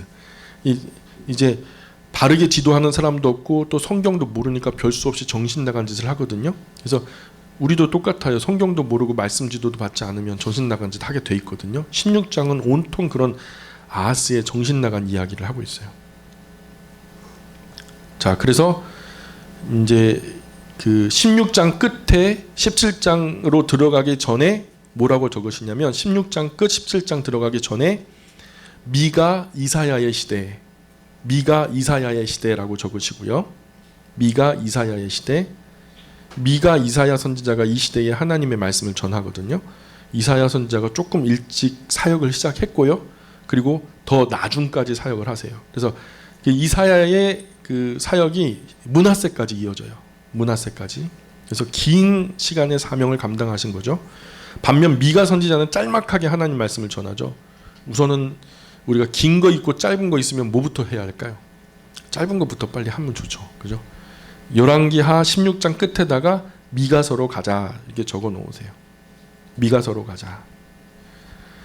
자, 그래서 열왕기하 이제 16장 끝 17장 전 열왕기하 이야기 중 미가서 이야기를 우리가 지금 해야 됩니다.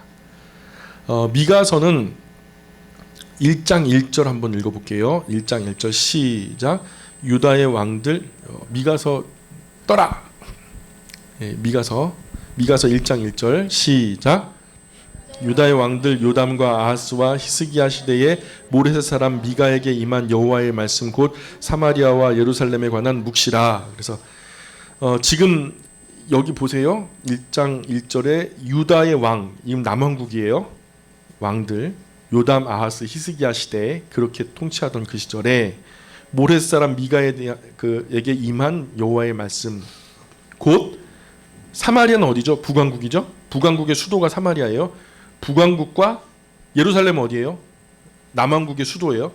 북왕국의 수도와 남왕국의 수도에 관해서 하나님의 말씀을 전하는 선지자가 바로 미가 선지자예요. 대도시 두 수도 이스라엘 북왕국과 남왕국의 대표 도시, 우리식으로 말하면 평양과 서울, 거기에 하나님의 말씀을 전하는 선지자가 누구다? 미가 선지자. 근데 미가 선지자가 대충 개요가 어떻게 되냐면 미가는 지도층, 그 나라를 다스리게 되어지는 지도층, 백성의 두령들이나 뭐 선지자, 재판장, 제사장 이런 사람들을 쳐서 예언해요. 그리고 이 사람들이 가장 잘못됐던 게 뭐냐면 경제의 정의가 부족했어요. 자기가 더 많이 착취하고 가지려고 하다 보니까 좀 큰 부조리를 저질렀던 거죠. 또 나아가서 미가는 참목자가 예루살렘이나 사마리아 그런 평양이나 서울에서 참목자가 나오는 게 아니라 대도시에서 참목자가 나오는 게 아니라 한 시골 마을 듣도 보도 못했을 거야. 아마 그 한 시골 마을 베들레헴이라고 하는 그곳에서 진짜 참목자가 나타난다라는 것을 예언하는 것이 바로 미가서에 나와요. 미가서는 이제 이사야와 동시대에 사역을 하게 되는데 미가는 당시 일반 백성들에게 북왕국의 사마리아와 남왕국 예루살렘 수도권에 있는 고관 대작들이죠. 기득권자, 가진자, 부자, 권력자, 재판관, 제사장 등등 국회의원들 뭐 할 것 없이 국무총리, 대통령 할 것 없이 잘 나가는 사람들의 비리를 쳐서 백성들 가운데 폭로하면서 온 나라 백성들이 그들의 비리를 다 알게 된 거예요. 미가 선지자가 떠들어서 우리식으로 말하면 마치 언론의 역할을 했던 거죠. 미가가. 미가서 1장 2절 3절 한번 읽어볼까요? 미가 1장 2절 3절 시작. 백성들아 너희는 다 들을지어다. 땅과 거기에 있는 모든 것들아 자세히 들을지어다. 주 여호와께서 너희에게 대하여 증언하시되 곧 주께서 성전에서 그리하실 것이니라. 여호와께서 그의 처소에서 나오시고 강림하사 땅의 높은 곳을 밟으실 것이라. 땅의 높은 곳을 밟으실 것이라. 이 말의 의미는 그 지역은 날씨가 많이 덥거든요. 우리나라보다 훨씬 더워요. 근데 우리나라는 사실 높은 곳은 달동네기 때문에 못 사는 사람들이 수고롭게 올라가야지 되는 동네잖아요. 눈이 오면 미끄러지고요. 비가 오면 진탕이 되고요. 그래서 뭐 깊은 계곡 쪽에 강하고 가까울수록 또 우리는 또 가난한 사람들이 살고 또 높을수록 가난한 사람들이 살고 어느 정도 평지나 뭐 어떤 산 중턱이나 이런 데는 부자들이 사는 그런 데인데 여기는요 너무 더워요. 평지는 너무 덥고 그래서 살기가 어려워요. 그러니 가장 좋은 도시가 어디냐면 높은 곳이에요. 높은 산 꼭대기 쪽에 능선에서 부는 바람을 꼭 타야 거기가 굉장히 시원하게 되거든요. 근데 지금 지중해로부터 불어오는 바람을 맞기도 하고 광야로부터 불어오는 바람을 또 뜨거워진 바람을 밤에 맞고 낮에는 시원하고 밤에는 따뜻하고 이렇게 되니까 높은 곳에 부유한 사람들이 고관 대작들이 다 여기 모여 살거든요. 근데 땅의 높은 곳을 밟으실 것이라 이렇게 말하는데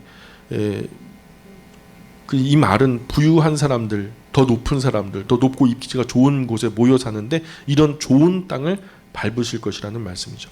대도시의 어떤 교만한 사람, 권력을 가지고 백성을 억울하게 하는 사람들, 부당 이익 취하는 사람들, 사과 상자 찻대기로 뇌물 먹이는 사람들, 이런 사람들 말씀하는 거죠. 4절 5절 계속 읽어볼까요? 4절 5절 시작. 그 아래에서 산들이 높고 골짜기들이 갈라지기를 불 앞에 밀초 같고 비탈로 쏟아지는 물 같을 것이니 이는 다 야곱의 허물로 말미암음이요 이스라엘 족속의 죄로 말미암음이라. 야곱의 허물이 무엇이나 사마리아가 아니냐, 유다의 산당이 무엇이냐, 예루살렘이 아니냐. 그래서 5절에 보면 이는 다 야곱은 어느 족속을 말하는 거예요? 온 이스라엘을 말하기도 하죠. 근데 정통성으로 보자면 남한국을 말씀하는 것이고, 이스라엘 족속은 북왕국, 모든 족속이 사실 두 지파만 빼놓고 다 위로 올라갔잖아요. 그래서 이스라엘 족속이라 함은 북왕국을 말하는 거죠. 남북 왕국 다 너희들 똑같이 말하는 거예요. 북왕국과 남왕국 수도 그렇게. 밀초는 뭘까요? 밀초 촌농이 어디서 나오는지 아세요? 벌집을 갖다 이렇게 물에 끓이면, 그냥 끓이면 그게 위에 그냥 동동동동 뜨는 거를 따로 해가지고 보면 그게 초가 돼요. 초. 거기다 심지를 박아가지고 태우면은 이제 우리가 아는 초가 되는 거죠. 근데 그게 불에 세요, 약해요? 댁에 가서 한번 해보셔요. 난로에다 한번 이렇게. 불 근처만 가도 금방 수르륵 녹죠. 물처럼 녹죠. 좀 그 말씀하세요. 하나님이 높은 곳을 밟으시는데 그 높은 곳이 스르륵 그냥 다 녹아버릴 정도로 허물어진다는 거죠. 아무것도 아닌 거죠. 하나님 앞에는. 뭐 대단한 것 같은데 아무것도 아닌 거죠. 하나님이 서울 보세요. 엄청 대단하죠.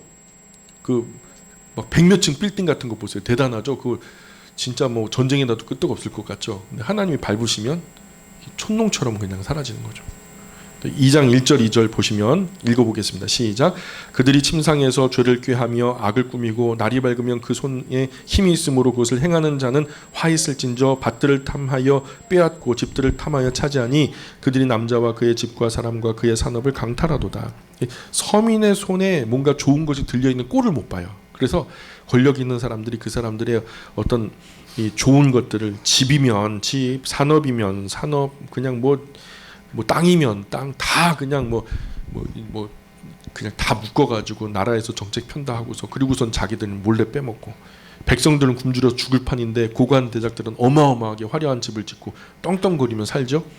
밤에 침대에 누우면서 악한 짓을 설계해요. 내일은 뭐 먹을까 하면서 어느 거 빼먹을까 하면서 이제 악한 짓을 설계하고, 자고 일어나면 그 악한 설계를 그들의 손에 있는 힘과 권력을 이용해서 이룬다라는 거죠. 이 악한 아합과 이세벨이 나봇의 포도원 따먹었던 거 아시죠? 나봇의 포도원 어떻게 했어요? 억울하게 그냥 덫을 놓고서 나봇을 죽였잖아요. 하나님을 모독했다고 거짓말치고 두 사람이 증인이 돼가지고 거짓 증인 세워가지고 이런 식으로 했다는 거예요. 지금 미가 당시에 남북 왕국의 수도에 있는 사람들, 고관 대작들이 서민들의 고요를 탐하고 빨대 꽂고 빨아먹는 빼앗고 아주 흡혈귀 거머리처럼 그렇게 지저분하게 살았다는 거죠. 6절에 보시면 그들이 말하기를 너희는 예언하지 말라. 이것은 예언할 것이 아니거늘 욕하는 말을 그치지 아니한다 하는도다. 그래서 지금 선지자가 바른 말로 하나님의 뜻과 마음을 전하니까 자기들 욕하고 도전하는 것으로 여기는 거예요. 자기들의 소행을 돌아보지 않고, 자기들 이 고관 대작들이 자기들의 행동이 잘못됐다라는 것은 반성하지 않고, 바른 말, 쓴 말을 아끼지 않는 선지자에게 대해서 막 욕하지 마라 너 하면서 이제 선지자를 오히려 되려 뭐라 하는 거죠. 11절에 보시면 사람이 만일 허망하게 행하며 거짓말로 이르기를 내가 포도주와 독주에 대하여 내게 예언하리라 할 것 같으면 그 사람이 이 백성의 선지자가 되리로다. 그래서 지금 그때 당시 어떤 선지자가 참 선지자냐? 북왕국 남왕국의 수도에서 예배당이 있었다면 그 예배당에 가장 인기 있는 교회, 그때 가장 유명한 목사님들이 설교가 어떤 주제였냐면 귀에 달콤한 설교, 듣고 싶은 말씀, 부담 없는 설교하면 인기 만점인 거예요. 설교의 주제가 뭐냐면 맛있게 맥주 마시는 법, 맥주의 안주는 무엇이 좋을까요? 짜릿한 폭탄주 만드는 법, 좋은 와인 고르는 법, 복 받는 법, 잘 사는 법, 병 고치는 법, 웃기는 설교, 울리는 설교, 재미있는 설교, 재치 있는 설교, 많은 정보를 전달해주는 설교, 이런 설교하면 인기 만점인 거예요. 그러면 사람들이 말하길 당신이 진정한 목사요 그런데요. 이때 당시에 선지자의 개념이 그랬다는 거죠. 보세요. 내가 포도주와 독주에 대하여 너에게 예언하리라 할 것 같으면 사람들이 이 백성의 선지자가 나타나셨다 막 그랬다는 거예요. 3장 1절 보세요. 3장 1절. 내가 또 이르노니 야곱의 우두머리들과 이스라엘 족속 통치자들아 들으라. 정의를 아는 것이 너희의 본분이 아니냐. 너희가 선을 미워하고 악을 기뻐하여 내 백성의 가죽을 벗기고 그 뼈에서 살을 뜯어 그들의 살을 먹으며 그 가죽을 벗기며 그 뼈를 꺾어 다지기를 냄비와 속 가운데 담을 고기처럼 하는도다. 양을 기르는 목자가 양의 젖을 짜먹을 권리는 있죠. 양을 이리저리 끌고 다니면서 좋은 양질의 꿀을 먹이고 시원한 물을 마시게 하는, 그래서 편안하게 쉬고 외적으로부터 늑대나 어떤 그 맹수나 들짐승, 날짐승으로부터 이들을 보호했다면 그 양들의 젖을 짜가지고 우유와 버터를 취할 수 있는 그런 권한이 왜 없겠어요? 그런 거 말하는 게 아니라 젖을 짤 권리는 있지만 근데 젖을 짜라고 줬더니 그 양의 털을 깎아 사용하더라. 젖을 짜라니까 젖을 짜는 게 아니라 피를 짜더라는 거예요. 양의 털을 깎아 사용할 권리는 있죠. 근데 양의 털을 깎으라니까 가죽을 뺏기더라는 거예요. 가죽을 벗기는 것에서 끝나는 것이 아니라 나중에는 심지어 양의 꺾인 뼈를 치료하는 것이 목자의 본분인데 양의 꺾인 뼈를 치료하는 것이 아니라 그 뼈를 꺾어서 고아서 먹더라는 거예요. 그죠? 백성들에게 세금을 거두는 거 맞죠? 근데요, 진짜 돈 많이 버는 사람들은 안 걷더라고요.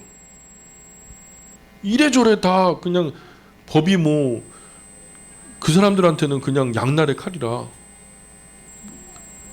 제가 너무 좀 이렇게 어떤 프레임화 됐는지 모르겠지만은 사실 보여지는 이야기들이 대부분 그렇게 말씀하지 않아요? 증여세도 안 내요. 몇 천억 원을 받았는데 증여세도 안 내요. 누구 아버지 어머니 돌아가시고 어머니 아버지 살던 집에 들어가니까 그냥 엄청 세금 때려가지고 결국 대출 받아가지고 그냥 꾸역꾸역 메꿔가다 결국 그 집도 잃어버렸다고 동네 어르신이 그 말 하더라고요. 그러니까 젖을 짜라 했더니 피를 짜고 털을 깎아 먹어도 괜찮다 했더니 가죽을 벗기고 꺾어진 뭐 좀 뼈를 치료하는 것도 아니고 뼈를 오히려 지가 꺾어가지고 고아 먹더라는 거죠. 그 백성들을 그렇게 우겨 짜먹는 거짓 선지자가 각 나라 수도 모든 그 관리들이 그렇게 있었다는 얘기를 하죠. 4절 보세요. 4절 같이 읽어볼게요. 시작. 그때에 그들이 여호와께 부르짖을지라도 응답하지 아니하시고 그들의 행위가 악했던 만큼 그들 앞에 얼굴을 가리시리라. 그들에게 하나님이 있어요, 없어요? 있다고 착각하지. 근데 없어요. 그들이 하나님을 찾을지라도 하나님 그들에게서 얼굴을 가리신대요. 그러니 그들에게는 하나님이 없는 거예요. 5절 계속 읽어볼까요? 시작. 내 백성을 유혹하는 선지자들은 이에 물 것이 있으면 평강을 외치나 그 입에 무엇을 채워주지 아니하는 자에게는 전쟁을 준비하는도다. 이런 선지자에 대하여 여호와께서 이르시되, 종교 지도자들을 향해 말씀한 철저하게 이익을 바라고 사역을 하는 거죠. 내게 무엇을 채워줄 수 있는 사람에게는 막 신방 열심히 하고 그 집에 가가지고 축복하고 막 진짜 가난하고 나에게 아무것도 정말 이익이 없는 그런 사람에게는요, 아, 나 바빠 못 가. 심지어 장례식도 안 챙기고. 너 그렇게 살다가 진짜 저주받아 하면 저주하고. 3장 9절 보세요. 3장 9절. 야곱 족속의 우두머리들과 이스라엘 족속의 통치자들 곧 정의를 미워하고 정직한 것을 굽게 하는 자들아 원하노니 이 말을 들을지어다. 시온을 피로 예루살렘을 죄악으로 건축하는도다. 그들의 우두머리들은 뇌물을 위하여 재판하며 그들의 제사장은 삭슬 위하여 교훈하며 그들의 선지자는 돈을 위하여 점을 치면서도 여호와를 의뢰하여 이르기를 여호와께서 우리 중에 계시지 아니하냐 재앙이 우리에게 임하지 아니하리라 하는도다. 오늘 온 이스라엘 지도자들이 정의를 미워해요. 왜요? 정의대로 하면 손해보니까. 정직한 것을 굽게 해요. 왜요? 더 많이 가지려고 하는데 정직한 못 가지니까. 이런 지도자들을 잘 들어보라는 그 사람들이 하는 짓을. 행정부 수장인 왕과 대신들 뇌물과 비리로 사제를 축적하고 사법부 판사들은 뇌물 받고 이익 위에 재판하고 종교부 제사장 선지자는 돈을 위해 점을 치고 거짓된 교훈 남발하고 그러면서도 하나님께 천벌받을 짓 하면서도 사람들에게 이르기를 끼리끼리 모아놓고서 잘 사는 사람 막 그런 사람 그런 대단한 사람들끼리 모아놓고서 하나님은 우리와 함께 하십니다 하면서 설교를 하더라는 거예요. 하나님이 우리와 함께 하시니 재앙은 우리와 상관없습니다 하고 멸망받을 백성의 거짓된 평안을 전하는 거죠. 또 재앙이 다가오는지도 모르고 거짓 선지자들은 하나님이 우리와 함께 하는데 잘 되고 잘 되지 뭐 잘못된 일이 있을까요 하면서 선동하더라는 거죠. 우리가 진짜 잘 되고 있나요? 우리가 미가 선지자를 통해서 우리 지금 현실을 바라볼 때 지금 우리 영혼이 잘된 같이 범사에 잘 되고 강건하게 지금 잘 되고 있나요? 우리 영혼이 잘못되어 가지고 범사가 되는 게 없고 이익은 다른 나라에서 다 훔쳐가 버리고 강건하기는 세계에서 병 제일 많은 나라고 정신적으로는 자살률이 가장 높은 나라예요. 2년 멈췄다가 다시 우리가 1등 됐어요. 한국은 세계에서 제일 약이 많아요. 처방도 세계에서 가장 많이 약이 나가고 보약도 제일 많은 나라고 세계에서 암 발병률이 1위고요. 지금 우리의 범사는 잘 안 되고 있어요. 현실을 직시해야 된다고요. 아기도 둘이 만나서 0.88명 나와요.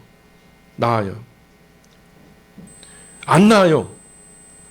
둘이 만나서 안 낳는다고요.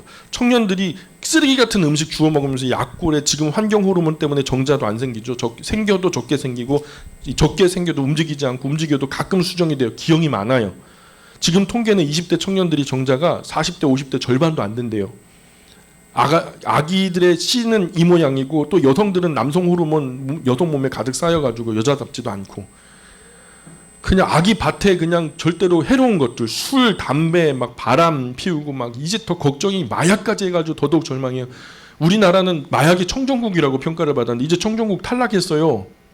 필리핀에서 마약을 가장 많이 유통했던 사람이요. 우리나라 사람이었대요. 잡혔잖아요. 성격도 점점 더러워지죠. 뭐 눈만 이렇게 쳐다봐도 막 싸우자고 달려드는데요. 아주 성난 개 조심 이렇게 있잖아요. 그 옆에 스쳐 지나가게만 해도 막 달려들고 막 물잖아요. 무서워요. 여러 분야에서 개조심하셔야 돼요.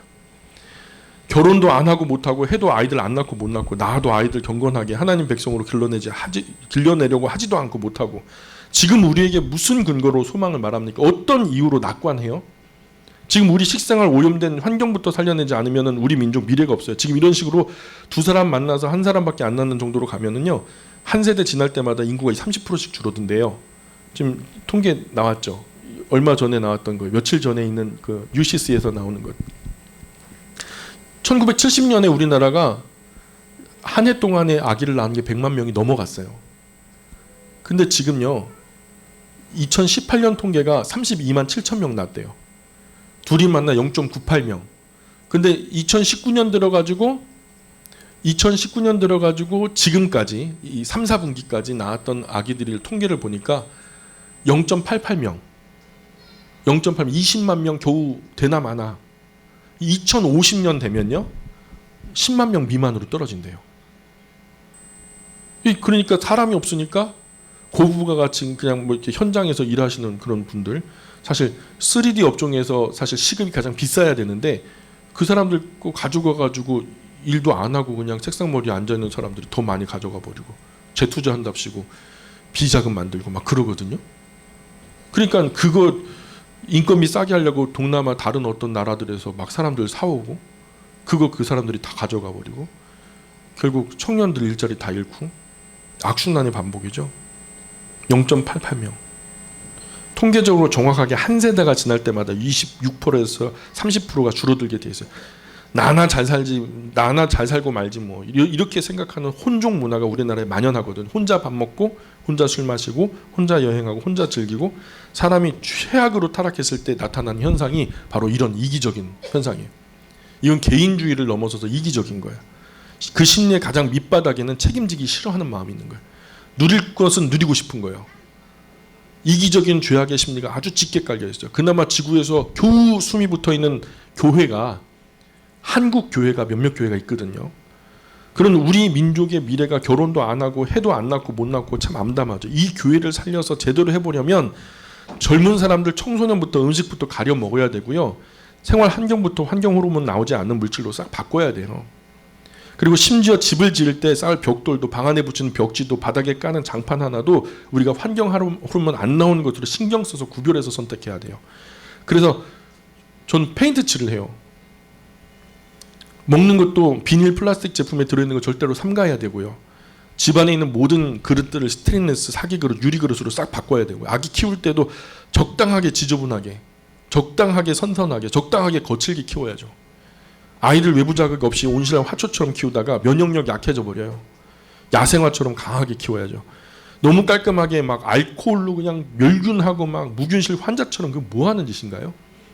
물티슈 정말 해프게 쓰면 진짜 큰일 납니다. 물티슈는 재활용이 안 돼요. 환경에도 아이들에게도 안 좋거든요. 하나님께서 창조한 처음 세상에는 온 천지가 균 천지였어요. 그래서 원래 하나님의 창조의 원리가 그 균들 사이에서 함께 뒹굴면서 사람이 크고 자라는 거거든요. 원래가 흙에서 늪에서 개울에서 산에서 물장구 치고 나무 타고 그렇게 노는 거거든요. 근데 우리 지금 아파트 안에서 그냥 딱 갇혀가지고 나가지도 않고 건강하지 못할 짓만 골라서 하거든요. 후천성 면역 결핍 증후군이라 그래갖고 AIDS 있잖아요. 오늘 대부분이 후천적으로 면역이 결핍되어 가고 있어요. 이것이 자연에서부터 우리가 멀어졌다는 뜻이고요. 이것은 또한 하나님으로부터 우리가 멀어졌다는 의미고요. 그러니까 우리가 삶에 대한 철학이 좀 달라져야 될 것 같아요. 자, 어쨌든 5장 2절 보세요. 5장 2절. 5장 2절에 우리가 정말 백미가 나오죠. 미가서에서 제공하는 굉장히 중요한 정보가 하나 나오는데 5장 2절에 베들레헴 에브라다야 너는 유다 족속 중에 작을지라도 이스라엘을 다스리는 자가 네게서 네게로 나올 것이라. 그의 근본은 상고의 영원에 있느니라. 누구를 말씀하시는 거죠? 예수님이죠. 미가 선지자의 말은 사마리아 예루살렘에서는 진짜 목자가 안 나온다는 말이죠. 전부 다 등치고 간내 먹고, 그죠? 등 딱 치고 간이 톡 튀어나오면 간 뚝 빼먹는 거죠.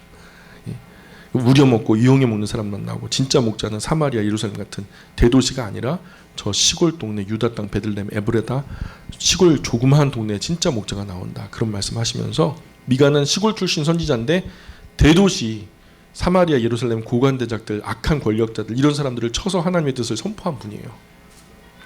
짧은 책이지만 미가는 사회정의 의식이 투철한 그런 어떤 약한 자 그리고 농어민 소외당한 사람들 이런 사람들에 대해서 관심을 가지고 하나님의 뜻을 성실하게 전하고 있는 선지자죠. 이런 그 내용을 가지고 다시 한번 미가서를 통독해 보시면 아마 여러분에게 주신 하나님의 은혜가 더 크리라고 저는 믿습니다. 기도하겠습니다. 하나님의 은혜 감사합니다.